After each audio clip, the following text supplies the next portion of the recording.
just have to move this way.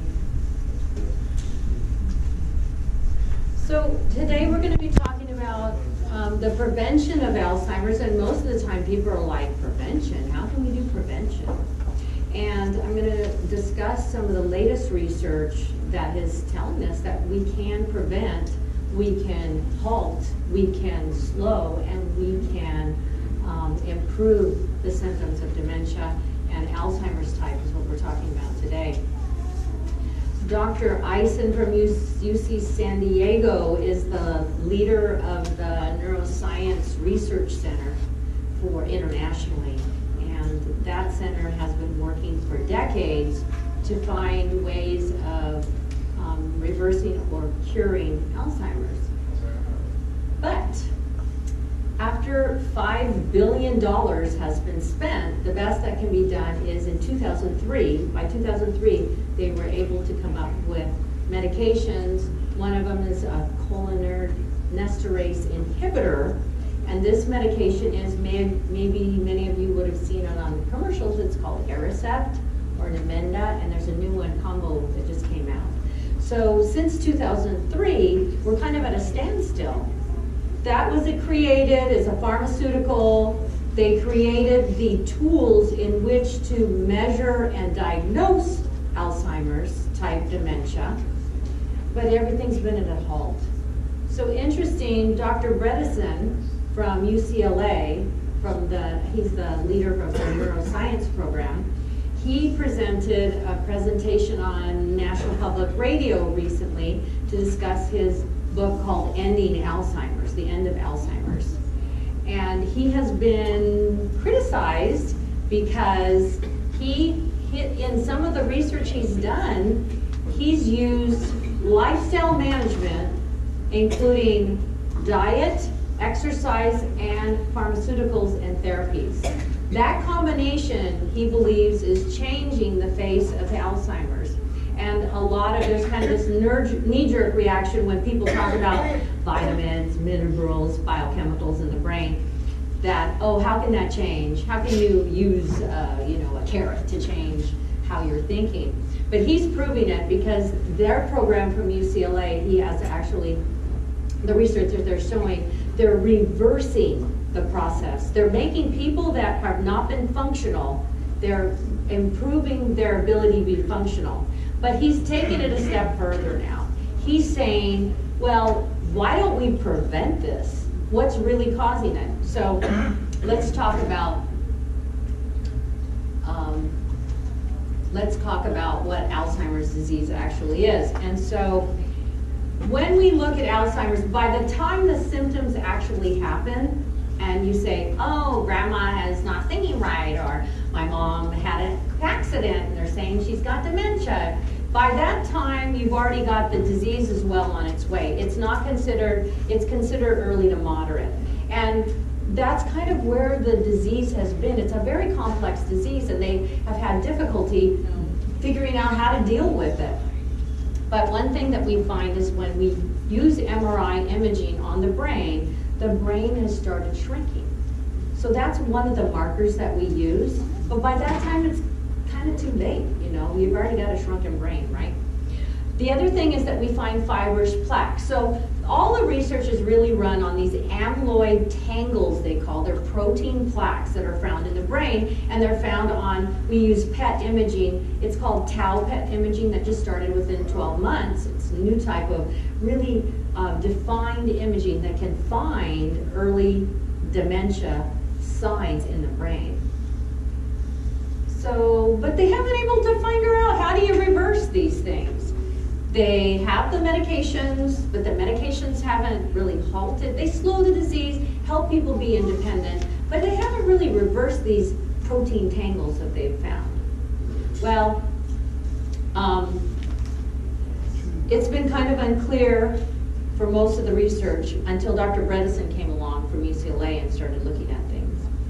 A large percent of people with Alzheimer's have early onset 10 to 20 years before. So the goal now, and he believes the focus should be that we look at prevention and catching it early. because the costs in caregiving are astronomical. We're talking about $2.6 billion in caregiving a year. And a lot of that is a burden on the family and a burden on our medical system.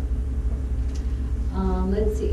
In a study by J.C. Delatorre that was published in Lancet Neurology magazine, they suggested that ischemic strokes may have been the main cause of Alzheimer's disease. And when you have a stroke, that means your blood pressure has been elevated. And that elevation in blood pressure doesn't just happen.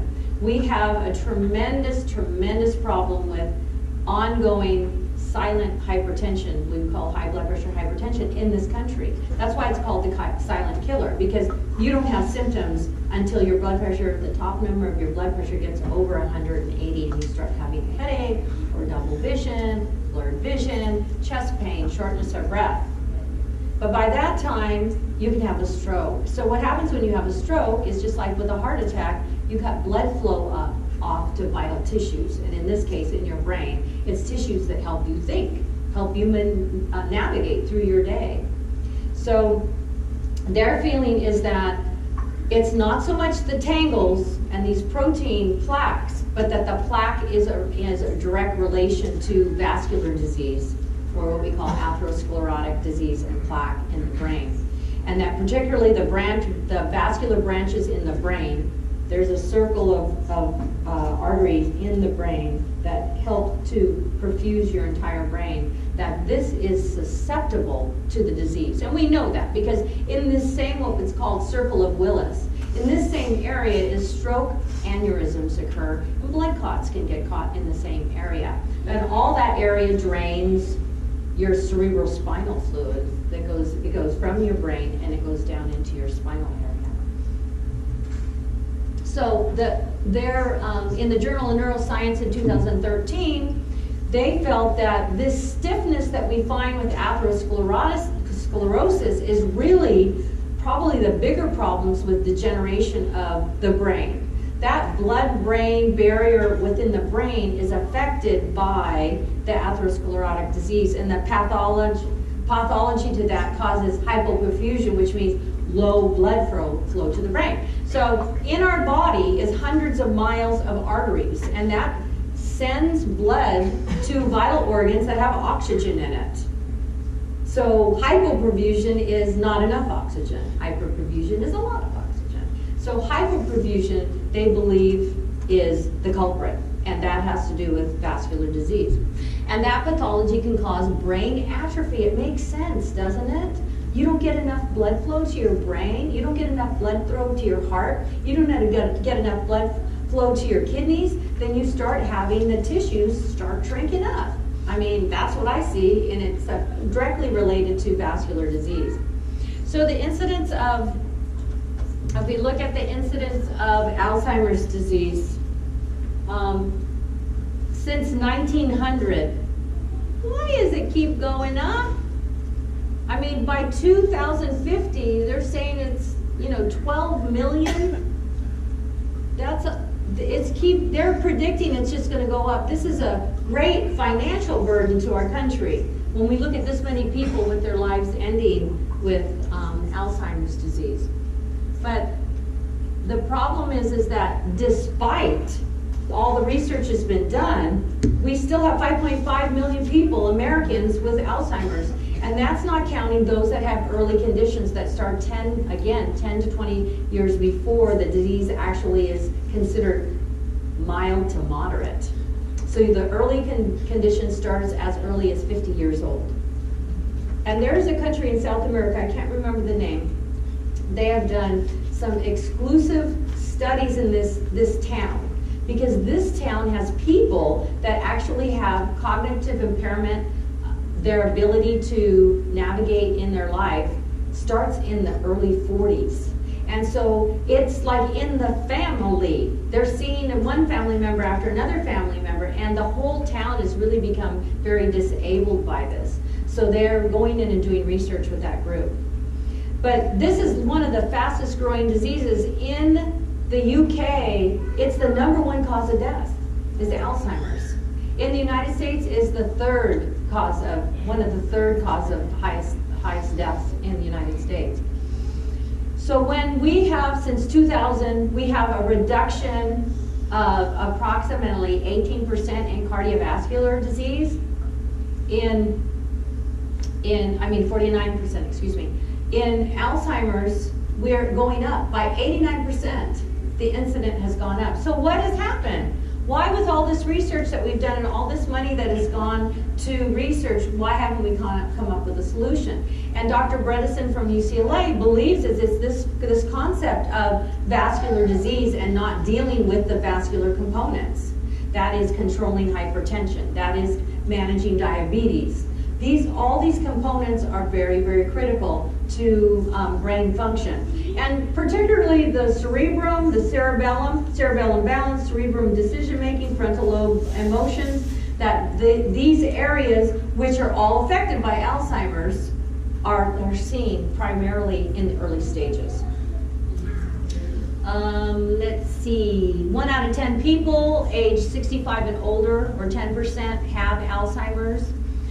There are 200,000 individuals estimated any year that are diagnosed with early Alzheimer's below the age of 65.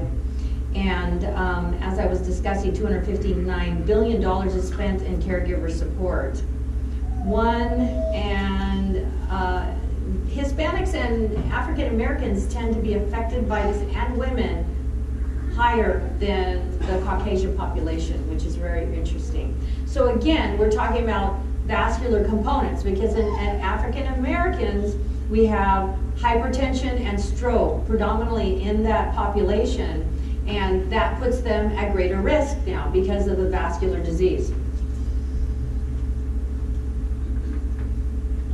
So Jack Torrey from the Aging Research Institute, they published some pretty stark evidence that vascular disease really is causing cognitive disease, and that's our ability to think about what are we going to do that day, to figure out what am I going to wear that day, to figure out our bills, to figure out how the cell phone works, to drive somewhere and know how to get back.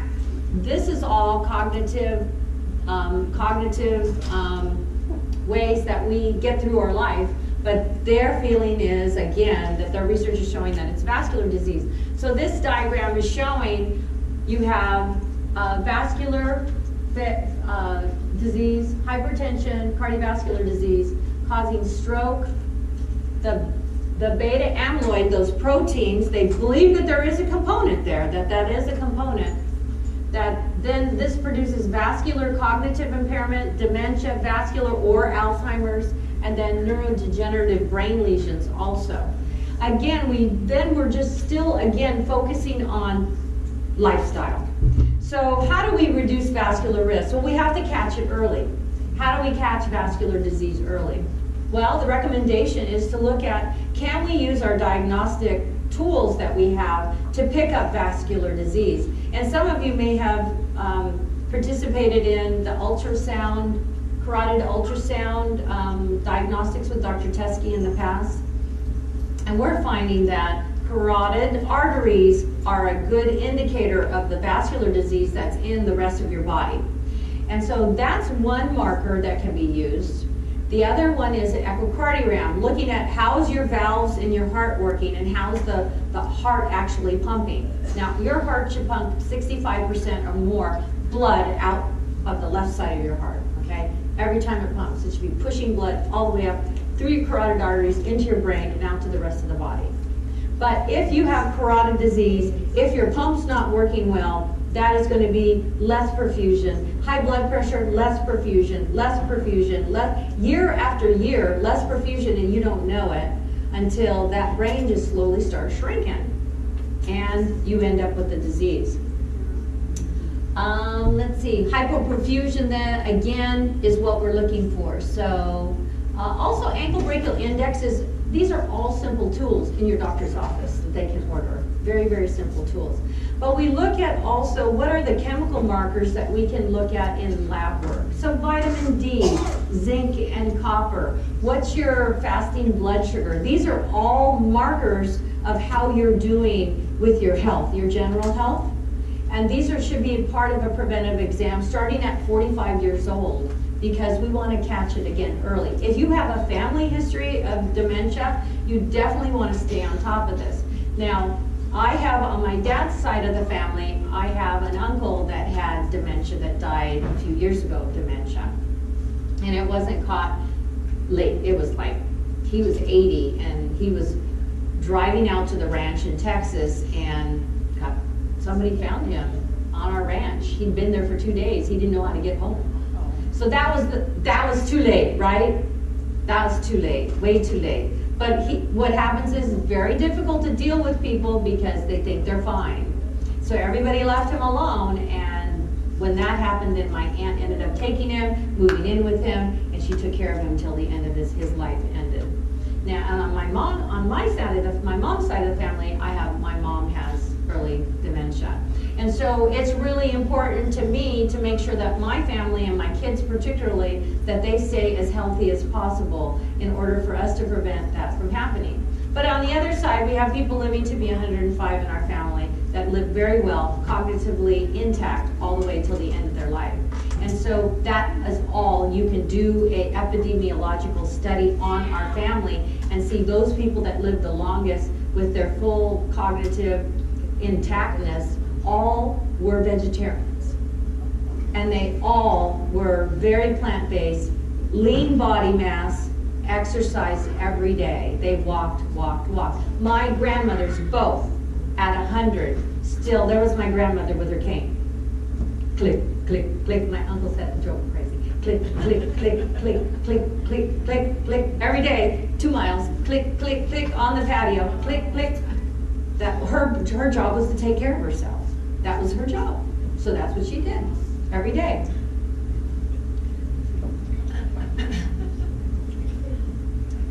In the Harvard nurses study,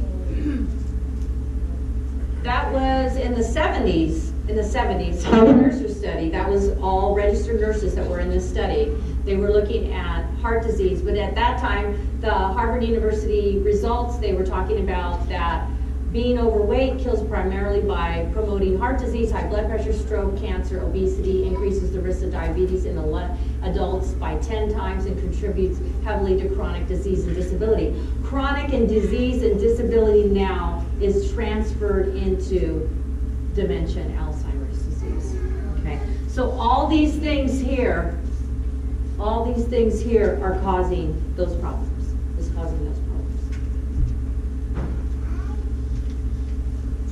Okay, so early Alzheimer's disease, forgetfulness, memory impairment, forgetfulness, disorientation, start driving to the supermarket, and it was daytime when they went into the store, and when they came out it was nighttime. That was confusing because then they didn't know what direction they're supposed to go to how to get home. Impaired judgment, difficulty following directions, ability to read. So those that have dementia will say, well, I read all the time. They have the ability to read, but they don't have the ability to retain information or fully understand the information. So they read it over and over again, or they write it down over and over again. Change in mood, anger outbursts, feeling depressed, feeling paranoid, suspicious of caregivers and loved ones. And we're talking about, this is, in many cases, these are the early stages that are caught, that everybody's going, something's not right, but we can't figure it out, you know? There's these little outbursts, not sure what it is. It kind of goes on for a year or so, maybe longer. People often come to me and ask me what I think, and I'm like, well, I think you're way into it now. Because the goal really needs to catch it early. With the pharmaceuticals now, they're very, very good, the pharmaceuticals. They cause a few little side effects, diarrhea is one of them, a little bit of upset stomach. But the goal is to keep somebody with dementia independent as possible. I get up in the morning, I put my clothes on, brush my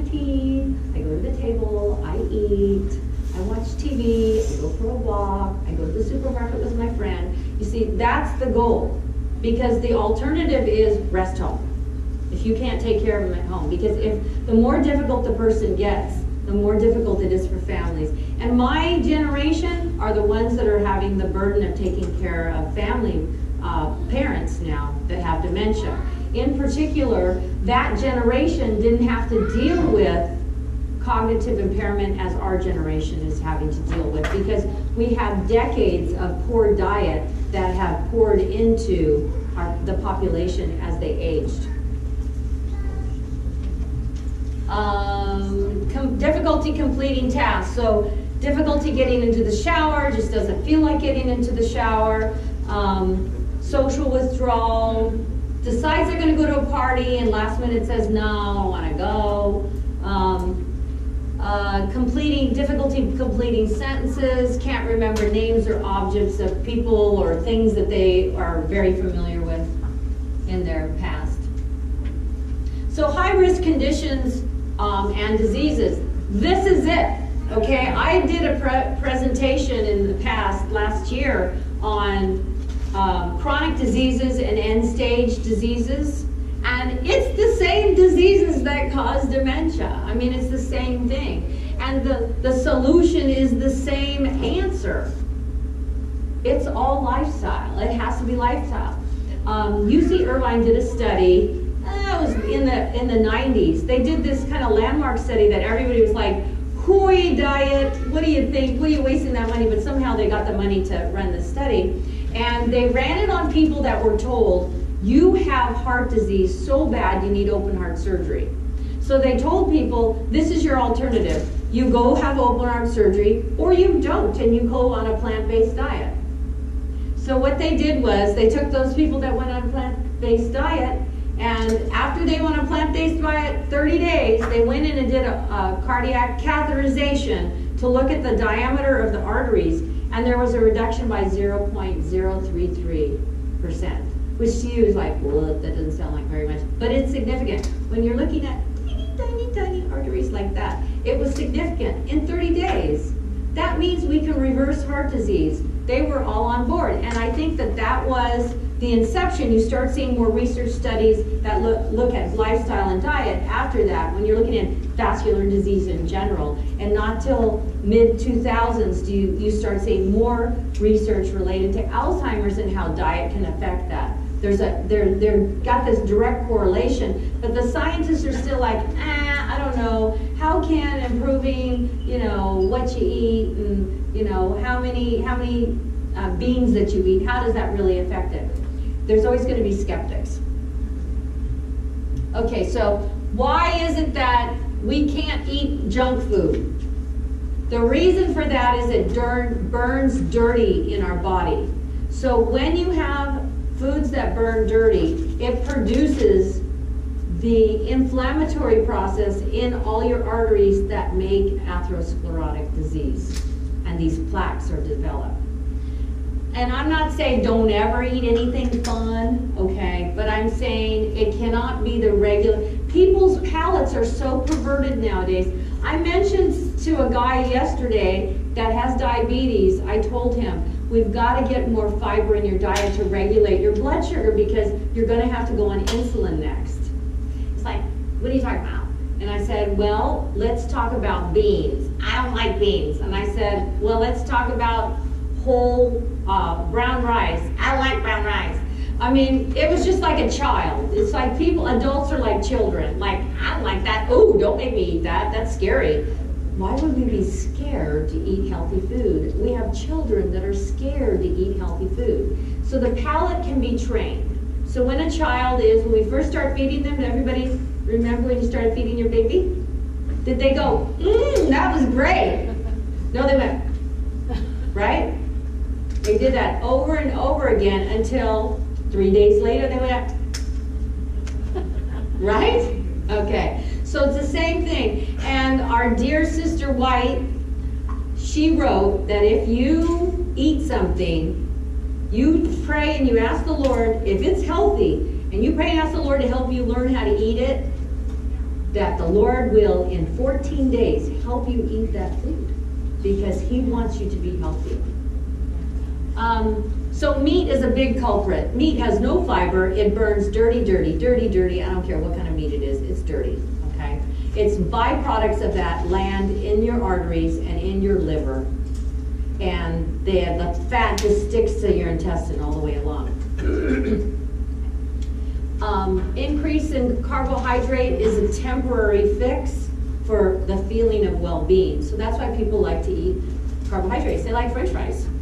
It's a processed food. They like French fries because it makes them feel good while they're eating them. I like French fries. I like Burger King French fries. If we're traveling, I'll eat Burger King French fries. It temporarily, when you eat junk food, it temporarily increases your serotonin, which makes you feel pretty good, you know? I can face the world today.